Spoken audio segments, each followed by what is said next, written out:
the file that was never meant to be opened. It was officially described as a tragic accident, a fall from a building, a sudden irreversible end to a promising life. But accidents do not leave behind two different scenes, 5 separate locations, missing medical records, and a piece of physical evidence that vanished from inside a man's body. Yu Menglong was a public figure, a well-known actor with millions of followers, a carefully managed image, and a career that appeared stable from the outside. To the public, his death was processed quickly, explained simply, and closed without delay. Yet behind that explanation, an alternative timeline began to surface, one that raised a single unsettling question. If this was only an accident, why does every detail suggest preparation, control, and silence? In the days leading up to his death, reports indicate that Yu Menglong had already been under pressure. According to accounts circulated online, he had been threatened and physically assaulted before the incident that would later be labeled his final fall.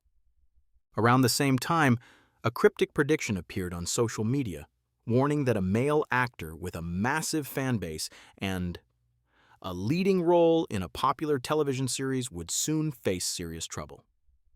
At the time, it was dismissed as rumor. In hindsight, it reads less like speculation and more like a signal. What followed was not a single moment, but a sequence. On the night of August 8th, Yu Menglong was allegedly taken to a private villa where approximately 17 individuals were present. According to the claims surrounding this case, he was drugged, injected with unknown substances, and restrained. There are allegations that parts of what happened next were broadcast on the dark web. A video later circulated showing a stormy night, lightning illuminating a single yellow-lit window, and the silhouette of what appeared to be a human body suspended inside. Other shadows moved in and out of frame. Some viewers claimed they could hear sounds consistent with whipping. The following day, the violence did not stop. Instead, it escalated. By August 9th, the narrative shifts towards something far more specific. A small object. A portable storage device. A USB drive that, according to these allegations, contained evidence linked to money laundering and shell companies connected to powerful individuals. The claims suggest that Yu Menglong either discovered this device or deliberately kept it as leverage. What is alleged next is critical. When pressured to surrender it, he did not comply. Instead, he swallowed it. From that point forward, his body itself became the evidence. That night, he was reportedly beaten, suspended upside down, and pushed to the edge of death. At some point, he was thrown from a height. Paparazzi would later capture the first images of his fall. He was still alive. That was only the beginning. Because the story of Yu Menglong does not revolve around how he died. It revolves around what happened after he survived. And to understand that, we must reconstruct the final 72 hours, step by step. The first captivity. By the time August arrived, the situation surrounding Yu Menglong was already unstable. According to multiple accounts that later surfaced online, the pressure did not begin on the night he was taken. It began earlier, quietly and out of public view. There were reports suggesting that he had been threatened and physically confronted weeks before his death. The nature of those encounters remains unclear, but the timing is notable. Around the same period, a peculiar message circulated across social platforms predicting that a male actor with tens of millions of followers and a leading role in a widely known television drama would soon face serious trouble. At the time, it was dismissed as coincidence. After his death, it became part of a larger pattern that many would revisit. On the night of August 8th, Yu Menglong was allegedly brought to a private villa. The location was described as secluded, controlled, and inaccessible to the public. According to the narrative constructed from various claims, approximately 17 individuals were present. Their identities were never officially disclosed, but they were described not as random assailants, but as participants acting with coordination and purpose. What happened inside that villa has never been verified by any formal investigation. However, the allegations that followed paint a consistent picture. Yu Menglong was reportedly drugged soon after arriving. Accounts describe him being injected with unknown substances, after which his ability to resist diminished rapidly. He was restrained and confined within the building. Some claims suggest that what followed was not only an act of violence, but a display. There were allegations that portions of the captivity were broadcast through encrypted channels on the dark web. These claims have never been independently confirmed, but they form a central pillar of the narrative promoted by those who believe his death was staged. One piece of material became especially significant. A short video that began circulating anonymously after his death. The footage was grainy and dark. It showed a stormy night, illuminated intermittently by flashes of lightning. In one frame, a single window stood out, glowing with a dull yellow light.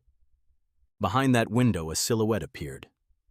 The shape resembled a human figure suspended in midair. Other shadows moved briefly across the room, entering and leaving the frame. Some viewers claimed they could hear faint sounds beneath the thunder. Others interpreted those sounds as screams or the crack of a whip. No official source authenticated the video. No authority confirmed its origin. Yet its imagery became deeply embedded in public discussion, not because of what it proved, but because of what it implied. By the following day, August 9th, the allegations suggest that the captivity continued without interruption. This is the point at which the narrative introduces an object that would later become central to the case, a USB drive. According to the claims, Yu Menglong either discovered or intentionally retained a portable storage device containing sensitive material. The content of that device was described as evidence related to money laundering activities and shell companies, allegedly connected to individuals with significant power and resources. Whether this description is accurate remains unverified. What matters is how the narrative frames his response. The account suggests that Yu Menglong understood the value of what he possessed. When pressured to surrender the device, he did not immediately comply. Instead, faced with escalating violence, he made a decision that would transform his own body into a hiding place. He swallowed the USB drive. From that moment on, the nature of the violence reportedly changed. The objective was no longer intimidation alone, but retrieval. Allegations describe him being suspended upside down, beaten repeatedly, and subjected to methods intended to force regurgitation. A separate audio clip later circulated in which voices could be heard shouting commands. Phrases such as "vomited out" were interpreted by listeners as evidence of this attempt. Again, none of these recordings were authenticated. Yet when placed alongside later physical details, they became part of a narrative many found difficult to ignore. As night fell on August 9th, the violence reached a critical point. According to the timeline promoted by supporters of the cover-up theory, Yu Menglong was pushed to the edge of death. At some point during the night, he was thrown from a height. This event would later be referred to as the first fall. Paparazzi photographs captured images of a man lying on the grass below a building. He was wearing a white shirt and blue trousers. His body appeared injured but not lifeless. According to those who analyzed the images, he was still breathing. This detail is crucial. If the narrative is accurate, Yu Menglong survived the first fall. That survival created a problem. Reports claim that the area where he landed was later disturbed.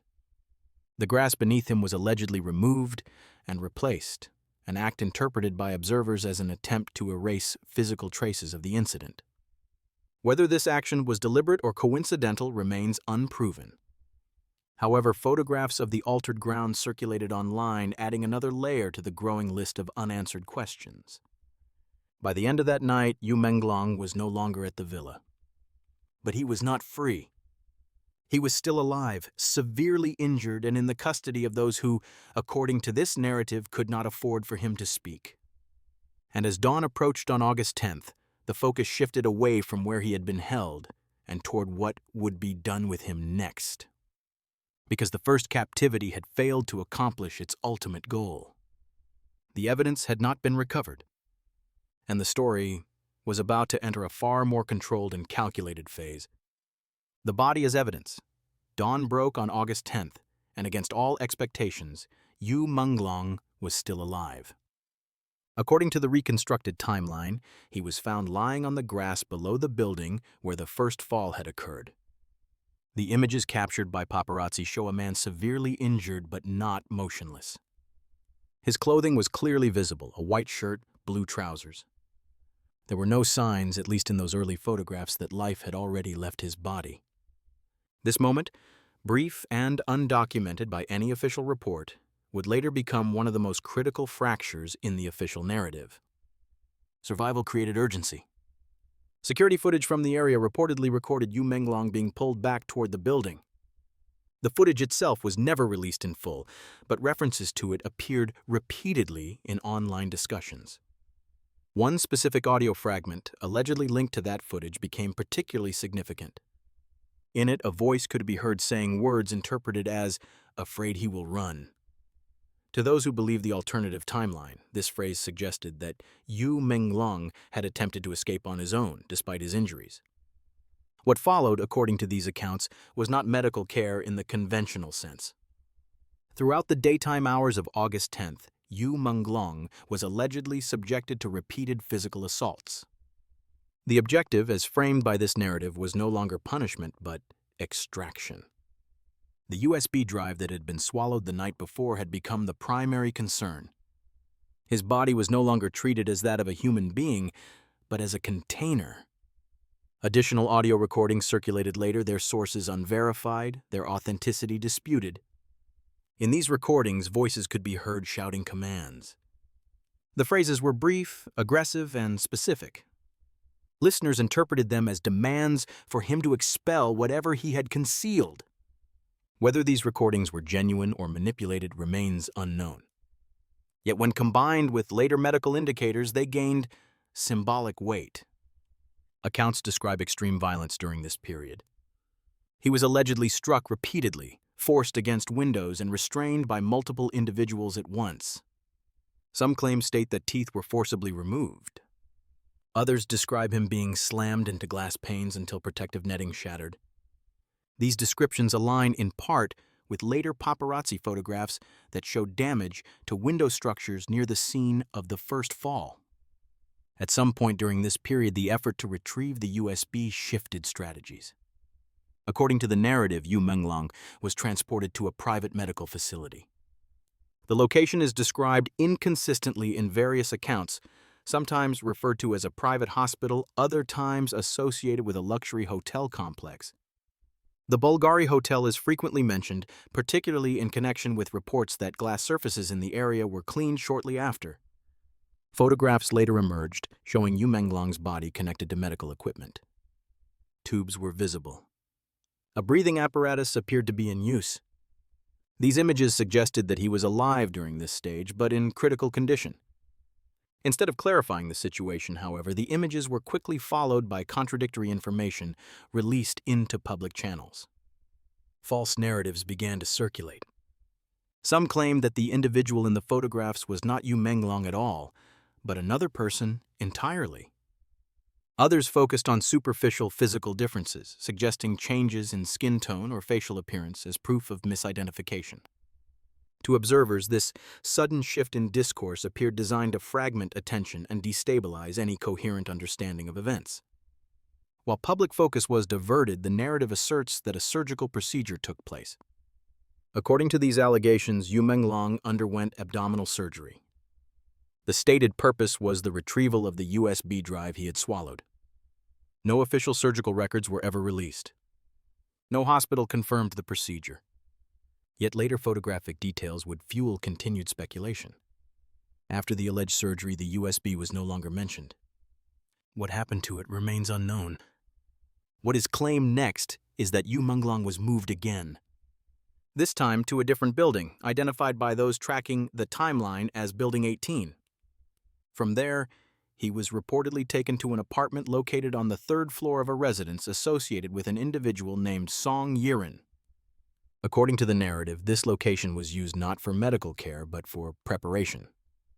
Clothing was changed. Personal items were removed. The scene was reset. This phase is described not as chaos, but as planning. The individuals involved, according to the claims, were experienced in visual presentation. Some were alleged to have backgrounds in directing or screenwriting. This detail is emphasized repeatedly in online discussions, suggesting that the next event was constructed with deliberate attention to visual coherence. The first fall had not produced the desired outcome. It had left too many variables uncontrolled. A second fall, according to this narrative, would correct that. As night turned into early morning, Yu Menglong's condition was reportedly deteriorating. The abdominal surgery, the injuries sustained during captivity, and the cumulative trauma had left his body weakened.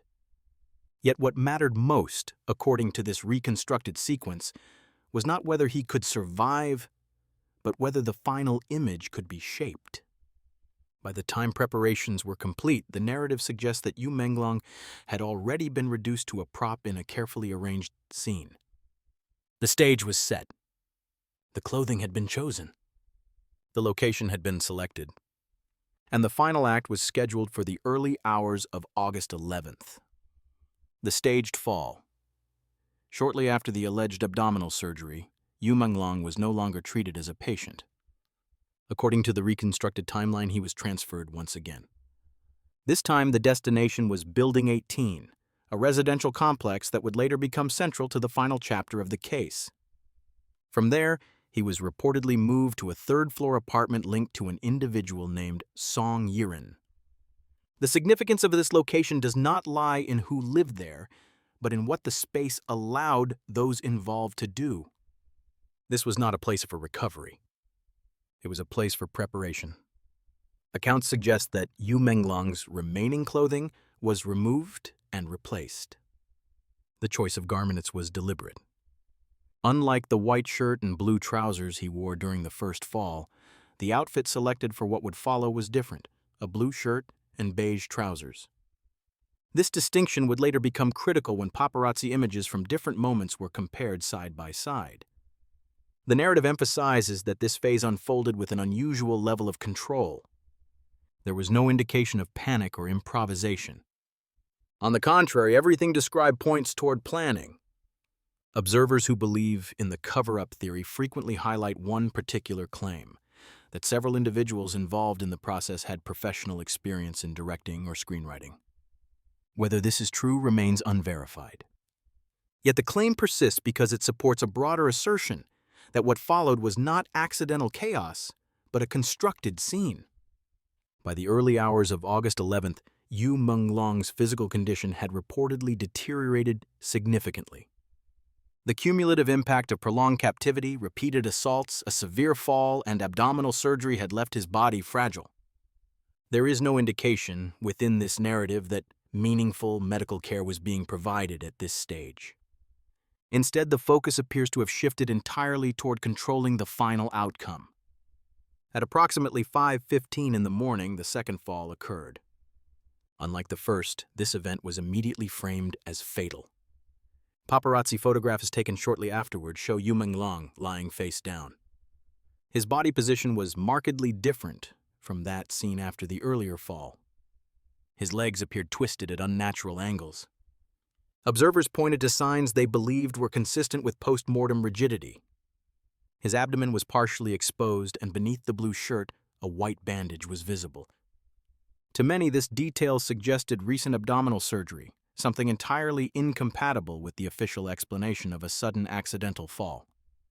Blood was visible near his head.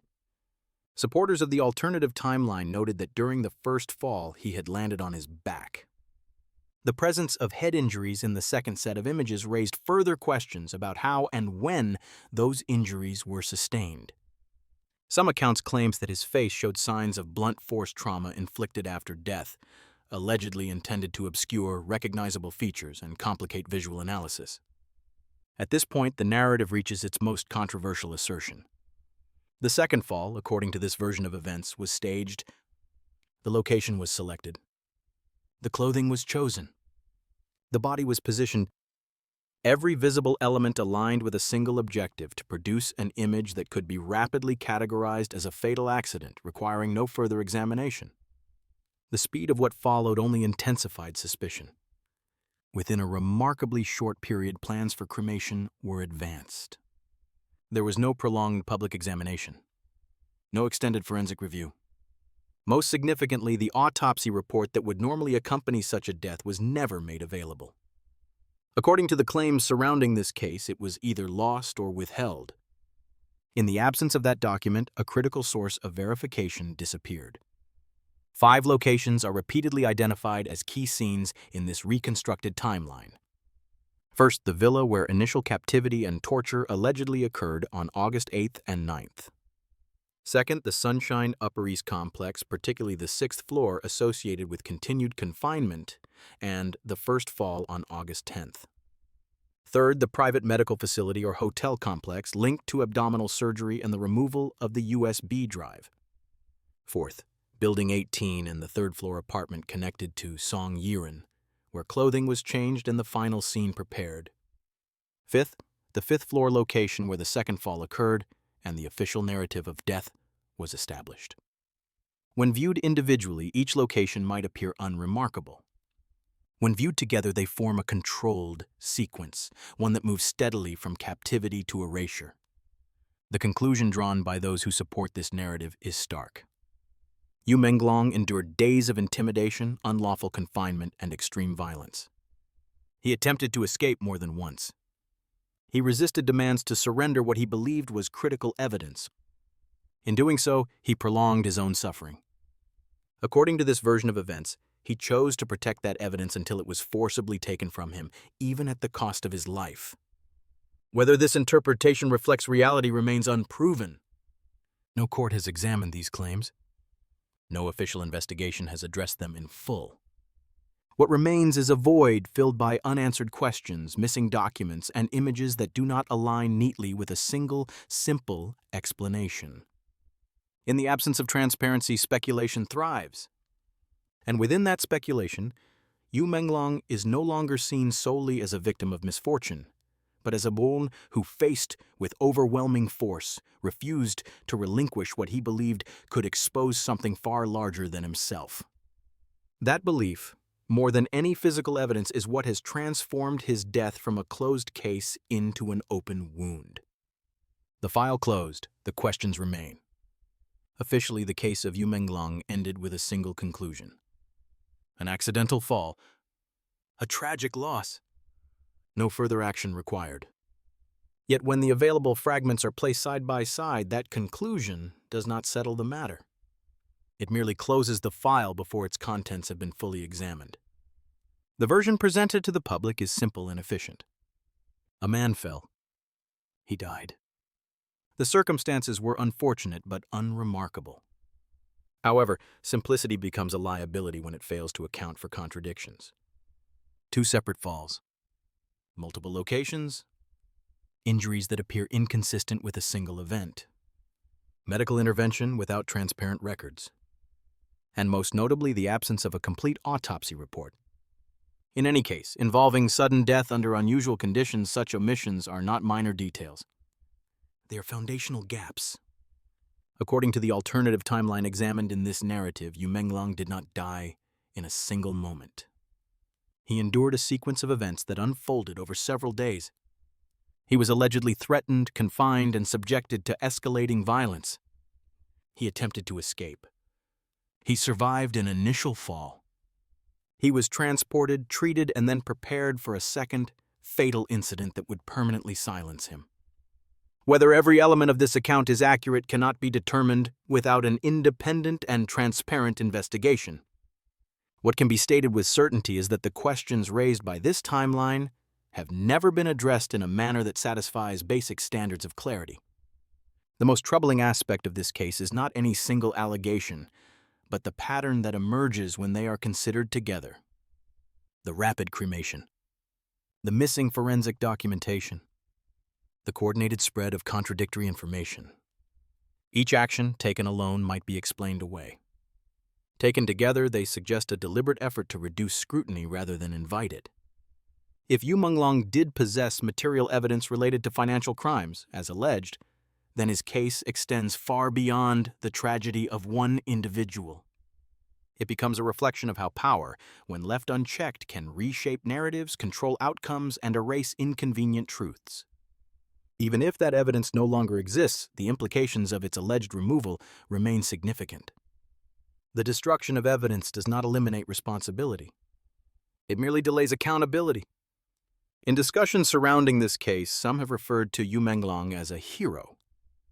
That label is not a legal conclusion, nor is it a moral judgment imposed by this analysis. It is instead a reflection of how his actions are perceived by those who believe he chose resistance over compliance, even when the cost was unbearable. Whether that perception aligns with reality is a matter that only a full investigation could confirm. Justice does not require certainty from the public. It requires transparency from those in authority. When deaths are explained without evidence, when records disappear, and when questions are met with silence, trust erodes. And without trust, closure is impossible. The case of Yu Menglong may be officially closed, but it is not resolved. As long as key documents remain unavailable and critical discrepancies remain unexamined, the truth remains incomplete. In the world of true crime, that incompleteness is not an ending. It is a warning. Crimes may be buried. Evidence may be destroyed.